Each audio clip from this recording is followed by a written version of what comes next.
everyone, it's Irene, aka Reenie Draws again, and today I am trying something kind of new that I haven't done before. Today I want to do a comic book review, and I am going to review Tropic of the Sea by Satoshi Kon, which is this book that I just got on Amazon.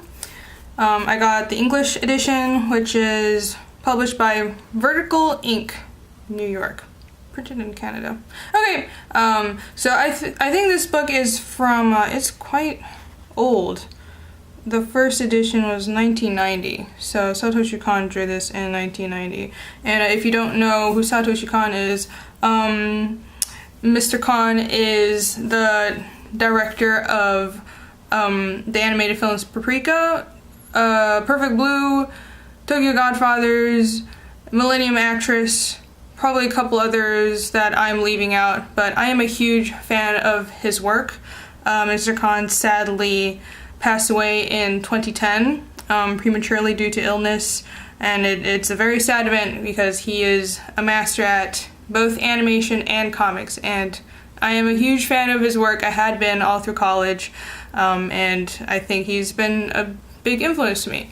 So, but I started out being a fan of his by seeing his animated films, and I actually hadn't come across any of his comics until now. I knew that he did a few comics. Tropic of the Sea is one of them, and I also ordered Opus, which is another single volume book by him. This is one volume, by the way. This is the entire story, which is nice. You don't see a lot of manga come in this format. Usually it's like a serialized form, but this is a graphic novel.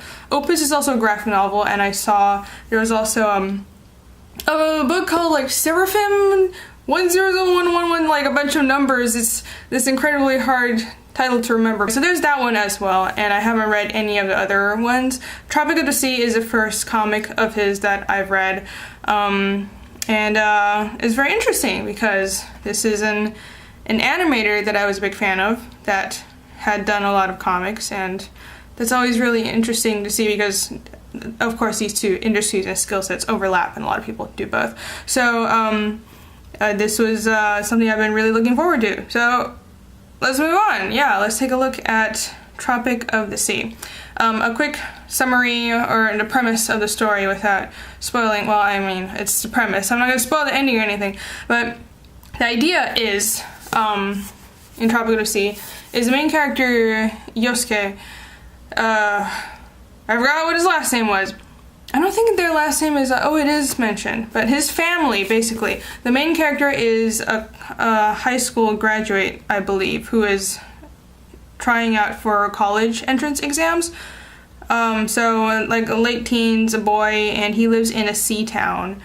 The town is going through sort of modernization period, and the story reflects a lot of really interesting themes that I see in a lot of Japanese comics and movies, such as, you know, the youth moving to the city and the towns being, you know, left with nothing but older people and being underdeveloped. But I think I'll probably come back to that later.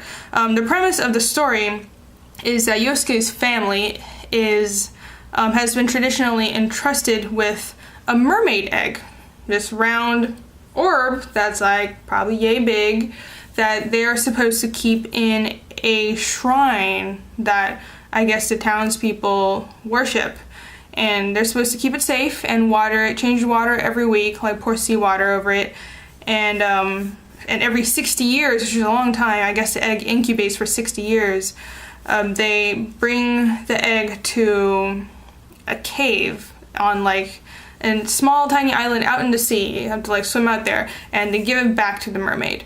So that's been a tradition for like generations in Yosuke's family, but I guess since it's modern times and, you know, that's mystical stuff, blah, blah, blah, people don't really believe in that myth anymore, and Yosuke is kind of on like the fence about it. Like he believed when he was a kid, but now he's grown up and he kind of doesn't care that much. He kind of wants to test into college, go to Tokyo, and not like stay in this tiny village that has nothing in it, because he's a young guy, wants to live his life and all that stuff. Now, there's 3 generations in this family that's alive right now, and his father is pretty secular, I guess. His father doesn't believe basically, at the start of the story, doesn't believe in the whole mermaid tradition. I guess because he wasn't the one that got a hold of the current egg. Yosuke's grandfather, who is still alive, is the one that received the mermaid egg. As a young boy, Yosuke's grandfather college entrance exams. So like late teens, a boy, and he lives in a sea town that it's modern day, and the town is going through sort of modernization period, and the story reflects a lot of really interesting themes that I see in a lot of Japanese comics and movies, such as, the youth moving to the city. The people of this town, I think it's like called Mermaid Town or something. Maybe there's another name for it. But the people of this town safeguard the egg for the mermaids for whatever reason. I'm not sure why the mermaids can't like safeguard the egg themselves. Maybe there's like some super predator deep in the ocean that like eats mermaid babies and it's safer on land or something. I don't know. There's like it's not really explained, but okay, I'm not gonna give anything else away. Where was I? But basically, in exchange for raising this egg and watering it every week, it is said that the mermaids provide the town with a bountiful surplus of food and fish and a rich sea that the townspeople can live off of. So that is the premise of the story. It's so funny because I see this a lot in a lot of so many works and so many manga and anime that I grew up with, and I feel like it's definitely influenced my work too. And it hits me so close to home because I've seen these themes over and over again. It's a very well done book, by the way. I'm not saying that he's regurgitating anything. It's just I feel like these are social issues that a lot of manga artists address, like environmentalism and the whole urbanization trend. Anyways, the actual conflict is there's a businessman, whatever, comes to town and wants to build a resort in their village. So this businessman and his company are transforming the whole village into a vacation resort. And part of this attraction includes the mermaid egg shrine, because they're like, ooh, this is like a cool thing. You have this cool legend, so let's take advantage of it and bring tourists into your town. And Yosuke's father, who's the secular current priest, thinks this is a good idea. So Yosuke's father is working with the businessman and has agreed to renovate the town and help settle land disputes and open up the shrine to tourists. Even though generations ago this was supposed to be like a secret thing, like the egg was supposed to be secret and so it could be safe, but now everybody knows about it because nobody really believes in the legend anymore. So this is the conflict. And I'm not gonna say anything more because anything more will be kind of giving things away. This is a very beautiful cover, by the way. Look at this cover. Isn't it gorgeous? There's also some spread pages in the back. Let's see. Really beautiful spread page. I think these are like the covers for the installments if and when this ran in a magazine, I suppose. They're very beautiful. And there's a bunch of other characters that address certain other issues, I guess. There's this young woman, is Yosuke's friend, Nami, who is a little older than him, and she went to the city to work for a few years but she came back.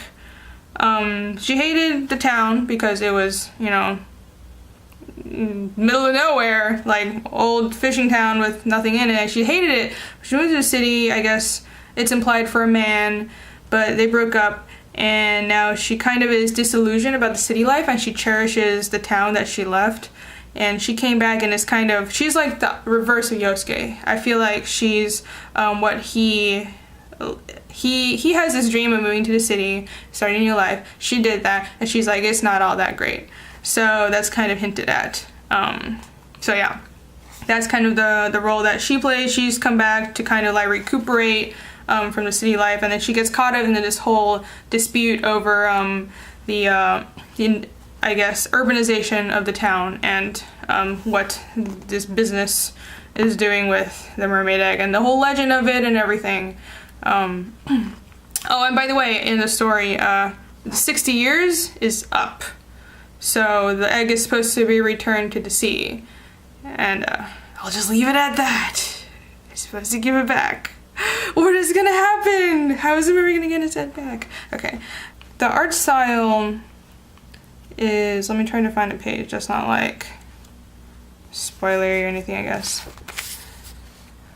Well, the art style is very realistic.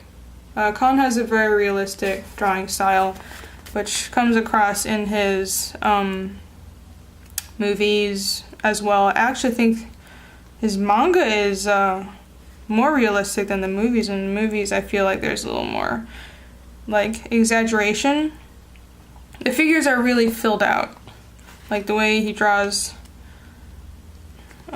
See, like when he draws women, it's not like, you know, tiny waist and like any stereotypical forms. Like everybody has their own body type. The faces aren't really that diverse, but they have character. Like this guy, this is the grandpa. They're good faces. It's very realistic art, but it's not so detailed that I linger very long on each image. I feel like this is something I need to work on in my own work. It's beautiful art, but it's done fairly quickly. The one thing I felt hindered me when reading this was the jumps between the scenes. Everything was a very smooth read, but I found that sometimes I had trouble following what was happening. Manga does this a lot. Like, sometimes they'll have someone talking off the screen, and let me find an example. This was not planned at all. Oh my god. See, like this. That's kind of a gripe that I find with manga. This page here, see, like a lot of speech bubbles, they don't have tails to them, and I don't know who's talking and what. And sometimes the scenes will jump, but there won't be like an extra big gutter, or there won't be like a nice establishing shot. Like for example, these are two different scenes, but when this scene ends and this is a new scene, sometimes there isn't really like a transition. Like there isn't a gutter gap and there isn't an establishing shot, so I had trouble, like I had a double take sometimes to realize that, oh, this is a different setting. And I don't think it's a whole like reversal thing, because I think this is mirrored, because this English edition flips right to left, and so I assume that it's flipped, like mirrored from the Japanese edition, which is what a lot of American publishers do. Like I said, I feel like I'm repeating myself, but in a lot of Japanese media, there's this running theme of modernity clashing with tradition, and I feel like I like that story a lot, because I don't really know if that's like a uniquely, you know, a theme that applies uniquely to Asia more, because I don't see it a lot in American media. Like, it's that theme that Miyazaki uses. It's the premise of Princess Mononoke, like industrialization versus nature. And I see this over and over and over again. As we humans, we go everywhere and we destroy our environment. That's how we build, that's how we're hardwired, and we're kind of destructive. So, but I don't feel like that theme is done very well in a lot of American media. Not to overgeneralize, of course there's like, I'm sure there's some things out there that address this issue very well. But this story strikes a real middle ground between, yes, there's a reality that we need to urbanize, and there are a lot more people now. We can't stay a small town forever, but what about the nature?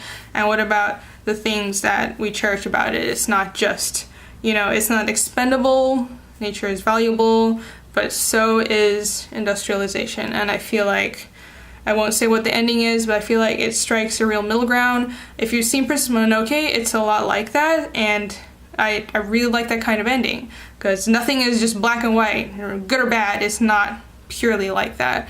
Everyone has their own motives, and everyone has, you know, their reasons and their own viewpoints. So, and I feel like the viewpoints of like the businessman and everyone coming in, and the secular, Yosuke's secular father he's a priest, but he just performs his duty. He doesn't really believe in like the mermaid legend wholeheartedly.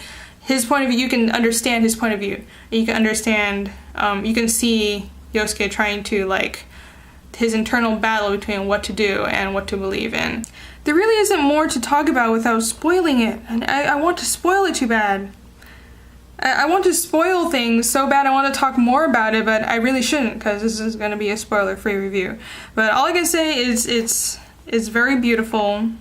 If I had any critique of it, beyond the some of the cutscenes and establishing shots, is that the whole idea of mermaids isn't explained very well. I would like for this to have been more thorough. What is there hints of what their civilization is like, and why do the eggs have to be on land with humans? Like, why do you trust your baby that has a 60 freaking year incubation period to a bunch of like fleshy land apes to water every week? Like, what kind of threat is it? You're a magical creature. You can control the sea. You can control like the weather and the fertility of the ocean. Like, why? I need answers. But anyways, beyond that, beyond all these questions, I think the arc of the female character, Nami, is actually the biggest, because like I said, at the beginning she came back to town kind of being disillusioned with the city, and I feel like it's weird because I know the main character is Yosuke, but I feel like her arc is more resolved, because in the end it's not like really determined, you know, what he's gonna do with his life. But she goes through a big change. She comes back and sees her town struggling, and she gets very involved with, you know, helping her town sort through this whole urbanization problem and help Yosuke determine what to do with the egg. And she's very capable, and she's a big sister, and she takes care of things, and you know, she's very Yosuke has some problems, she has some problems, they talk about it, and they bounce a lot of their issues off each other. It's very interesting. I like their interaction, and I feel like she goes through a bigger change, honestly, than him, and at the end she finds like a pretty solid resolution. So I really like that.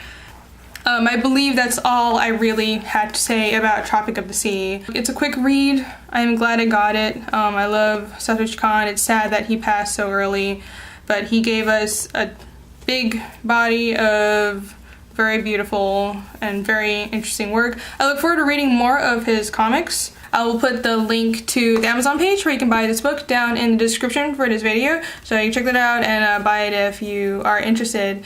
You can follow me at Rini Draws on Twitter, Tumblr, Instagram. I'm just Rini Draws everywhere on the internet. And my website is rinidraws.com if you'd like to see more of my work. And my store is at riniswears.storeenvy.com if you would like to see any of the art products that I make. I hope you liked this video. I hope this review was enjoyable for you. Let me know if you would like me to do more. So, till next time, thank you. Bye!